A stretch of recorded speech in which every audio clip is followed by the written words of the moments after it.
Now we start the Mishnah at the end of the 12th parak on Daf Kufvav Amid Beis. Mitzvahs Chalitza, Bo'ahu v'yavimto lebezdin, and the first thing that they do, and the Mishnah is going to derive this from a pasuk, is they recommend either Yibum or Chalitza. What kind of match do we have? Hey, Masilo Eitzo Genes. If he's older and she's younger, not a good idea. If she's older and he's younger, not a good idea. And Bezdin's going to give him the Eitza of Chalitza. Shenemar, it says in the parsha of Chalitza, the Karu Lo Zikne Iro Vidibru Elav. It doesn't say what the Zikanim are saying to him. And the answer is Elav. Let's put the emphasis on the word Elav. Elav means Dvar Maru'uyim Elav, Tovim Lo. Good advice, solid counsel.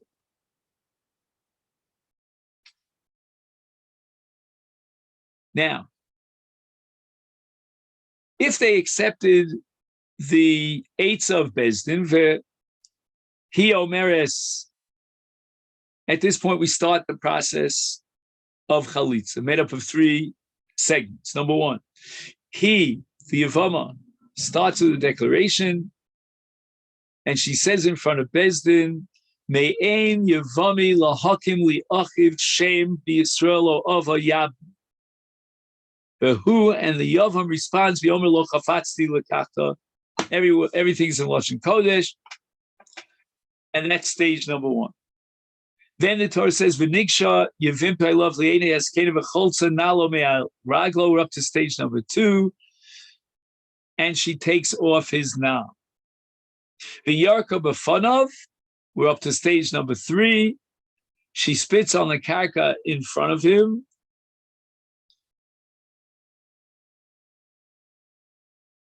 And it's got to be Rok HaNira L'Dayanim.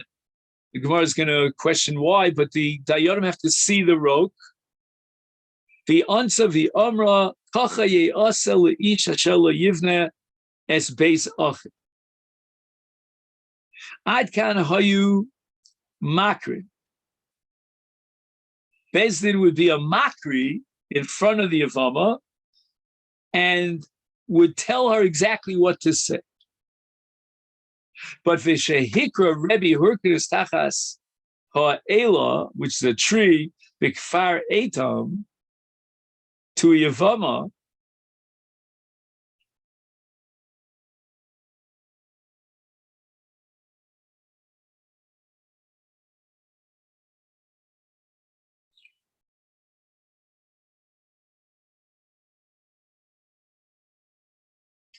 he says v'gomer es kol ha'parsha. He wants the Yevamah to read after the Chalitza the entire parsha, up until the words "V'nikra Shmo b'Yisrael Beis Chalutza now," and Huchziku Leos Gomim Kol Parsha. Once Rabbi Hurkinus instituted this, and his Bezdin, it spread like wildfire, and all the Batei Dinim insisted that the Yevamah should read the entire parsha. Then v'nikra Shmo b'Yisrael Beis Chalutza now mitzvah dayanim below mitzvah talmidim. Tanna Kama says only the dayanim have to make this declaration. Rav Yehuda disagrees. Mitzvah al kol ha'omdim sham lomar Chalutza now. Okay. Amar Rav Yehuda. Mitzvahs Chalitza Korah V'kore v'choletzis. Rokaga v'kora. So Rabbi Yehuda sets up the order, the sequence called Seder HaChalitza. First, the Yevamah reads Me'ein Yevami, etc., and then the Yavam says Lo chafatzti lekachta, and then there's Chalitza, and then there's Rikika, and then she reads Kochi Yeyos. So the Gemara says, "My kamashma masnisin." I mean, Rabbi Yehuda is just giving me a repetition of the Mishnah. Where it says Hakamashma mitzvah hachi. Rabbi Yehuda was mechadish to us that it's only a mitzvah. It's only lechatchila. This is the seder of chalitza if you want to do it in the order way as codified here in our Mishnah. But if they want to change the seder, and let's say, for example, she would do the Erika before chalitza, leslan ba, it's fine. Tanya nami hachi beit sheikin chalitza kika beit sheikin kika chalitza lo is masha asa asa. So that's the chiddush here of Rabbi Yehuda, that it's only a mitzvah to say there, but if she wants to do, or she did, the rekika before the chalitza, that's also fine. Omer Abai Hai Manda Bakri, get chalitza when a man reads out the psukim before the Yav and the Yevamot. He's the makri mila b'mila. He has to be very careful. Lo likri l'dita, when he's reading her pasuk of lo ava Yevami, he should not take a hefsek between lo and ava Yevami. Lo likri l'dita lo l'chudei and ava Yevami l'chudei. The mashma ava Yevami. If you leave out the word lo, then ava Yevami means the Yavam wants to be miyab, which is exactly the antithesis of chalitza.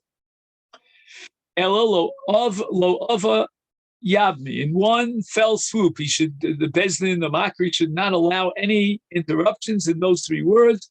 Lo ava yavami.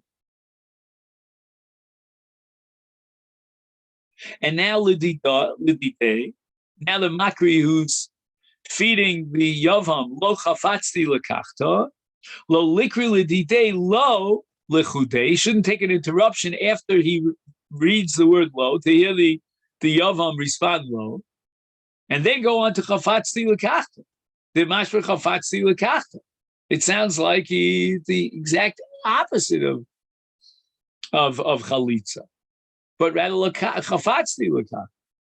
Ella, but rather the makri should say lo chafatzti lekachta in one fell swoop without taking any interruption. Rav Amar Afsuki Milsahi. Vafsuki Milsa, Leslan Ba. He says that it's quite common that a person makes a hefsek in the middle of his words. You know, he's just getting together his words. That's called stam hafsaka leslan ba. So, but the evidence, this would not be considered a hefsek. Rav Ashi Ashkechai Rav Kahana to come tire. He went out of his way. Umakri lo ova yab, exactly the way Abaye had instructed. Amale.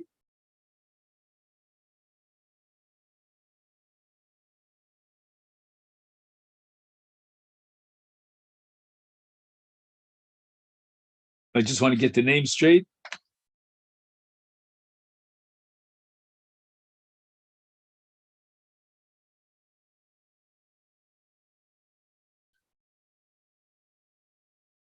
Oh, so Rav Kahana was following the instruction of Abaye without making any hefsek. Lo ova yab. Amalei. So Rav Ashi, when he saw that Rav Kahana was makpid, like Abaye, lo savar lamar lo hadarava. Well, why aren't you happy with what Rava says? That even if there was a hefsek between lo and ova yavami, that's okay. Amalei, so Rav Kahana responds, Moda Rava below asa yab. Even Rava agrees that the Yavam has to say bipam achas lo ava yabni. Rava said you're allowed to be mafsik between lo and chafatzti liyabma, lo chafatzti liyabma. There's a difference between her declaration and his declaration. How so? Because in the case of the statement of the Yavam, when he says lo, that goes back to the beginning of what he said earlier, when he already rejected Yibum, correct? He said already lo chafatzti lekachta.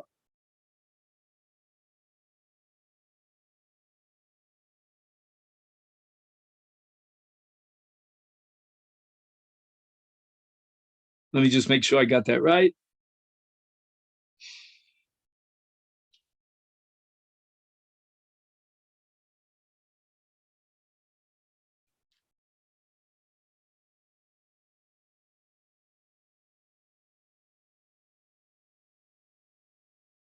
Oh, okay. Let me sharpen it a little bit better. When the Yavam made his original declaration, and he said, "Lo chafatzti lekachta,"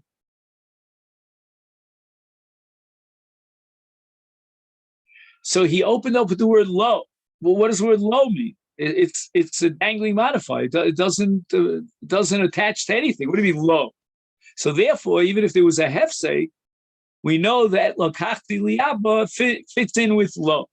But in the case of the Yevama, when she says "Mein Yevami lahakim liachiv shem b'Yisrael of Yavmi," so there are two parts to her statement.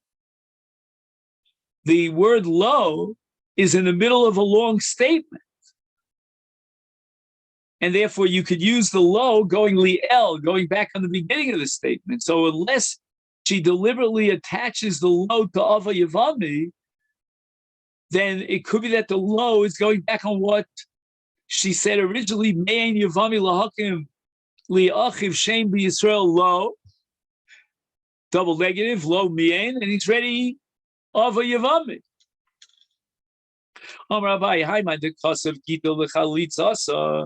If a man wants to give the chalutza a get, meaning a shtar, to prove that she received chalitza, so now she can marry in the shuk, lichtov hachi. This is what the content of the shtar should say. We read to him, to the Yevama, L'dida, to the Yevama, min, from me'en Yevami, ad ava yabni.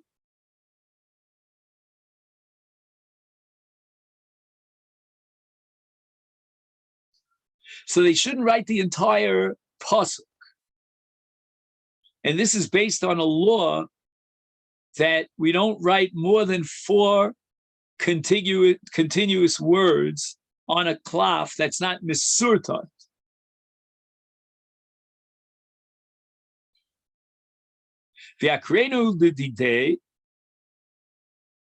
And in the shtar, they testified that we read to the Yavam, and he repeated afterwards the statement of lo until lekachta. In other words, leave out the word chafatzti. Vakernu l'dida min kacha v'yad chalutza nal. We shouldn't write the pasuk in its shlemus because it's not a shtar misurta. Marzutra misartet, he would go ahead and be misartet to get chalitza because of l'kula parsha, and therefore he would write the entire parsha. Maskif lamar bar idi. How could this be? For ha lo nika li kasev. Even if you have a klaf that's misurtat, you're not allowed to write a pasuk unto itself. The halacha is that the parts of the Torah have to be written b'shleimus.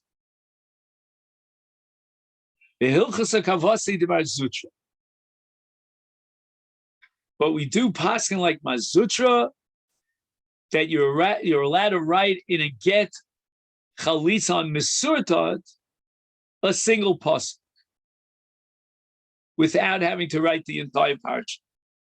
So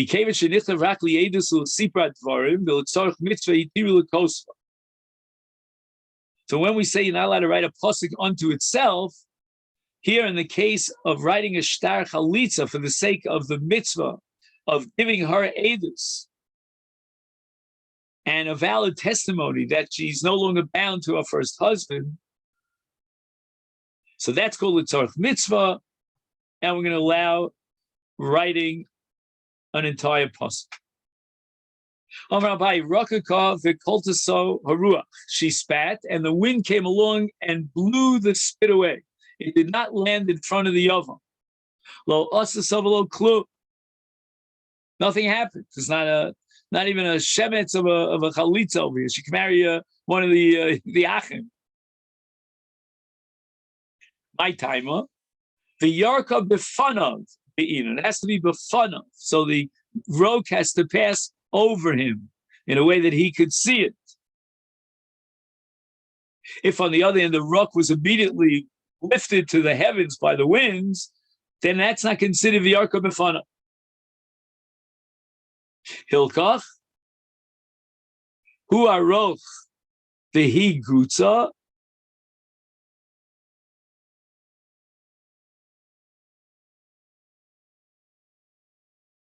If he's very tall and she's very short and she spits, and now the wind carries it away, right?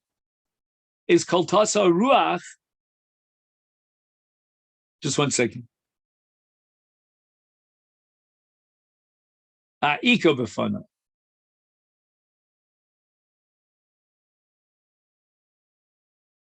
Right, because since her mouth is below his body, because he's very tall, so by definition, even if the wind will carry away the rock, it's Befana.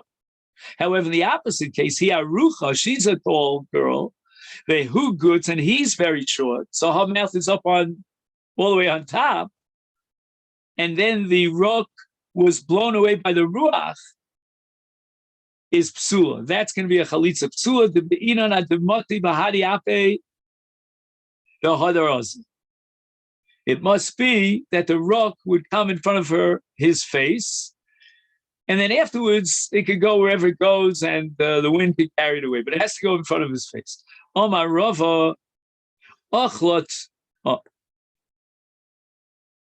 Now, a person could have saliva in their mouth for many reasons. Some reasons are within the body. The body produces saliva, and others is because you eat something that brings saliva. And Rav is going to have a drasha that the Virakaka, or Eureka, has to be me'atzma. So therefore, Achla Tuma, if she ate garlic, Viraksa. Achla Gargishta, she ate something that a kind of a soil that people eat for a fool. Viraksa, and then she spits. Lo asa v'lo klum. She's going to have to do another Eureka. Why? My time of Yarka may atzma be'ina. There shouldn't be a Eureka that was stimulated midavar acher externally because of the food that she ate. Lek. Amar Rava tricha dayani lemichsei ruka kinofik mipumid Yevamot. The dayanim have to see the spit as it comes out of her mouth. Tichsiv, as it says, li'eni has kedim v'yarka b'fana. And why did the Torah add those two words, li'eni has kedim? Because her rekika has to be seen li'eni hadayon. The pasuk says, "V'nikra shmo b'Yisrael beis chalutz hanal." Who has to make that declaration? Beis chalutz hanal. Is mitzvah b'dayonim v'lo b'talmidim. Just the dayonim have to make that declaration. Rabbi Yehuda disagrees, and he says mitzvah kol ha'omdim sham. The entire kahal should be reciting Beis Chalutz Hanal. Tanya Omer Rabbi Yehuda Pamachas Hayisi Hayinu Yoshvin Lifnei Rabbi Tarfin Ubas Yom Yilachot Sfon. The Omer Lanu Anu Kulchem Chalutz Hanal.